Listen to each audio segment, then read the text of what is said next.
परिवारवाद, family politics, जो Indian election है उसका सदाबहार मुद्दा। ये शब्द सुनने के बाद आपके मन में चाहे जिस भी पार्टी का नाम आता हो, लेकिन डेटा कहता है कि इस मामले में कांग्रेस तो पीछे कभी नहीं रही, लेकिन बीजेपी भी कांग्रेस से बहुत ज़्यादा पीछे नहीं है। इससे जुड़ी एक स्टडी सामने आई है जिसमें पता चला है कि कांग्रेस और बीजेपी दोनों के जो टोटल कैंडिडेट्स रहे उनमें से 27% के करीब कैंडिडेट्स फैमिली या डायनेस्टी पॉलिटिक्स से 2024 के चुनाव में मैदान में आए। 7 चरणों वाले 2024 के आम चुनाव में दोनों पार्टियों ने मिलकर 768 कैंडिडेट्स को मैदान में उतारा।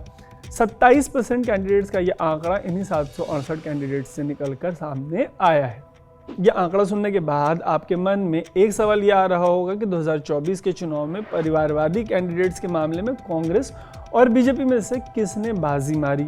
सवाल तो यह भी हो सकता है कि आखिर फैमिली या डायनेस्टी पॉलिटिक्स में अंतर क्या होता है। क्या यही वो रास्ता रह गया है जिससे लोग राजनीति में आ सकते हैं फैमिली पॉलिटिक्स से? क्योंकि कहा तो ये भी जाता है कि राजनीति में पैसे का बोलबाला है, और पूछा तो ये भी जा सकता है कि किसी पार्टी के लिए स्टूडेंट पॉलिटिक्स से लेकर लोकल पॉलिटिक्स करने वालों का क्या हो रहा है आज के डेट में 2024 के चुनाव में। पूछ तो आप ये भी सकते हैं कि इस रिपोर्ट में आगे और क्या क्या है, तो स्विच के जिज्ञासु दर्शकों के लिए तसल्ली से शुरू करते हैं ये स्टोरी और आपको सब कुछ बताते हैं डिटेल में। लेकिन सबसे पहले ऐसी ही स्टोरीज के लिए आप स्विच को फेसबुक, यूट्यूब और इंस्टाग्राम पे फॉलो और सब्सक्राइब जरूर कर लीजिएगा। दरअसल एक स्टडी सामने आई है। स्टडी में इस बात पर गौर किया गया है कि राजनीति में आने के कौन से रास्ते हैं, सबसे आसान रास्ता कौन सा है, और वो कौन से रोड़े हैं जो किसी को राजनीति में आने से रोकते हैं। प्रजातंत्र फाउंडेशन की स्टडी में राजनीति के रास्ते को आसान बनाने वाले फैक्टर्स में परिवारवाद या वंशवाद और पैसे को बेहद अहम माना गया है। टाइम्स ऑफ इंडिया ने अपनी एक रिपोर्ट में इस स्टडी की फाइंडिंग्स को पब्लिश किया है। इसके मुताबिक बीजेपी और कांग्रेस ने 768 कैंडिडेट्स को जो मैदान में उतारा, उनमें से 50% कैंडिडेट्स के पास 5 करोड़ से ज़्यादा की प्रॉपर्टी है। ऐसे में इस स्टडी के 2 हाईलाइट पॉइंट्स हैं। पहला कि बीजेपी और कांग्रेस के आधे से ज़्यादा कैंडिडेट्स करोड़पति हैं। दोनों ही पार्टियों के 1/4 से ज़्यादा कैंडिडेट्स परिवारवादी या वंशवादी हैं। प्रजातंत्र फाउंडेशन की इस स्टडी में इन्हीं दोनों फैक्टर्स को एक बड़ा गेटकीपर माना गया है। मतलब ये वो फैक्टर्स हैं जो राजनीति के एंट्री गेट पर खड़े रहते हैं और ये तय करते हैं कि कौन राजनीति के घर में घुस सकता है और कौन नहीं। हालांकि भले ही राजनीति के एंट्री गेट पर पैसे और परिवार के पहरेदार खड़े हों, लेकिन ऐसा नहीं है कि ये दोनों ही वो रास्ते रह गए हैं जिससे कोई राजनीति में जा सकता है। और भी रास्ते हैं, लेकिन वो उतने बड़े रास्ते नहीं हैं। जिन और रास्तों से राजनीति में घुसकर लोग नेता बन रहे हैं उनमें ऑर्गेनाइजेशनल पॉलिटिक्स, स्टूडेंट पॉलिटिक्स और लोकल पॉलिटिक्स जैसे रास्ते शामिल हैं। ऑर्गेनाइजेशनल पॉलिटिक्स से 15.4%, स्टूडेंट पॉलिटिक्स से 12.2% और जो लोकल पॉलिटिक्स है उसे 9.5% लोग राजनीति में 2024 में जगह बनाने में सफल रहे हैं। हालांकि इसमें 2 राय नहीं है कि देश की 2 सबसे बड़ी पार्टियों में परिवारवाद का, वंशवाद का बोलबाला है। दोनों पार्टियों को मिलाकर 27.6% जो कैंडिडेट्स हैं वो परिवारवाद की, वंशवाद की राजनीति के देन है। हालांकि कि 71% से ज़्यादा कैंडिडेट्स सेकेंड जनरेशन के पॉलिटिशियन हैं, 25% फर्स्ट जनरेशन और 3% ऐसे कैंडिडेट्स हैं जो खानदानी नेता हैं, मतलब जिनकी कम से कम तीसरी पीढ़ी राजनीति में है।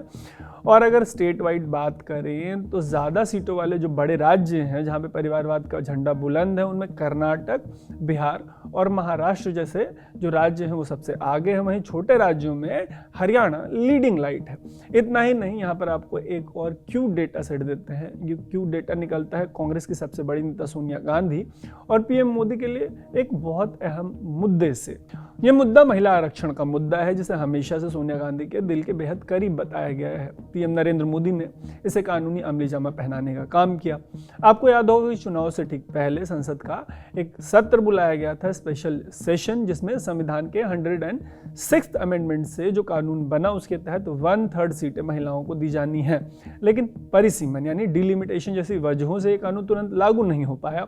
अब यहाँ एक सवाल ये हो सकता है कि जब कानून भले ही तुरंत लागू किए जाने की स्थिति में मत हो, टेक्निकलिटीज की वजह से, लेकिन क्या दोनों बड़ी पार्टियों ने महिलाओं को टिकट देने के मामले में कम से कम नियत दिखाने का काम किया? एक काम करते हैं, हम आपको आंकड़ा दे देते हैं और इस सवाल का जवाब आप दे दीजिएगा। दोनों पार्टियों यानी बीजेपी और कांग्रेस ने मिलकर महज 13.4% महिलाओं को टिकट दिया। इनमें से भी 50% जो महिलाएं हैं वो डायनेस्टी से, फैमिली पॉलिटिक्स से आती हैं। अब बात करते हैं इसकी कि प्रजातंत्र ने परिवारवाद को कैसे परिभाषित किया है। फिर बात करेंगे इसकी कि परिवारवाद और वंशवाद जैसे टर्म्स में क्या डिफरेंस होता है। प्रजातंत्र के मुताबिक अगर किसी के परिवार वाले रिश्तेदार पहले से राजनीति में है और अगर राजनीति में एंट्री के लिए इन परिवार वालों और रिश्तेदारों के कनेक्शन को इस्तेमाल किया गया है, उनकी वजह से वो राजनीति में आ पाए हैं, जो उनकी दूसरी जनरेशन है, तो इसको परिवारवाद माना जाएगा। ऐसे में ऐसी दूसरी, तीसरी और चौथी पीढ़ी के नेता हो सकते हैं जो चुनाव लड़ रहे हैं। और अगर एग्जाम्पल से समझें तो बीजेपी की दिवंगत नेता सुषमा स्वराज की बेटी बांसुरी स्वराज दूसरी पीढ़ी की नेता हैं। देश के पीएम रहे एचडी देवेगौड़ा की पार्टी जेडीएस में उनके परिवार की तीसरी पीढ़ी नेतागिरी कर रही है। कई महिलाओं से रेप के आरोपी और देवेगौड़ा के पोते प्रज्वल रेवन्ना तीसरी पीढ़ी की राजनीति कर रहे हैं, उसके एग्जाम्पल हैं। वहीं देश के पहले पीएम के परपोते राहुल गांधी चौथी पीढ़ी की राजनीति कर रहे हैं। और अगर ओवरऑल डेटा की बात करें तो 2024 के चुनाव में कांग्रेस ने 30% से ज्यादा और बीजेपी ने करीब 25% ऐसे कैंडिडेट्स को टिकट दिया है जो या तो परिवारवाद की राजनीति से आते हैं या वंशवाद की राजनीति से आते हैं। तो चलिए इसको और सिंप्लीफाई करते हैं। देश की दो सबसे बड़ी पार्टियों ने अगर 4 कैंडिडेट्स को टिकट दिए हैं तो उनमें से एक कैंडिडेट परिवारवाद या वंशवाद की देन है। इस तरीके की रिपोर्ट तैयार करने के लिए प्रजातंत्र ने कैंडिडेट्स के शपथ पत्र से लेकर न्यूज़ रिपोर्ट्स और आर्टिकल्स तक का सहारा लिया है। इसके लिए उन्होंने अपनी टीम की रिसर्च और अपने लोगों के नेटवर्क का भी इस्तेमाल किया है। रिपोर्ट से ये तस्वीर निकलकर सामने आती है कि कैसे परिवार और पैसा राजनीति में एंट्री का सबसे ईजी गेट खोल देते हैं। एक और रिपोर्ट के मुताबिक प्रजातंत्र अपनी इस स्टडी को फुल फ्लेजेडली चुनाव समाप्त होने के बाद रिलीज करने की तैयारी में है। बाकी आप कमेंट बॉक्स में ज़रूर बताइएगा कि जब आप इस तरीके का डेटा देखते हैं, इस तरीके की रिपोर्ट्स देखते हैं, ऐसी स्टडी से निकला हुआ डेटा आपके सामने आता है तो आपके मन में क्या सवाल उठते हैं, आप किस तरीके से देखते हैं ऐसे स्टैट्स को। कमेंट बॉक्स में ज़रूर बताइएगा। और ऐसी ही डिटेल्ड स्टोरीज़ के लिए आप स्विच को फेसबुक, यूट्यूब और इंस्टाग्राम पे फॉलो और सब्सक्राइब ज़रूर कर लीजिएगा। देखते रहिएगा स्विच। मेरा नाम है तरुण।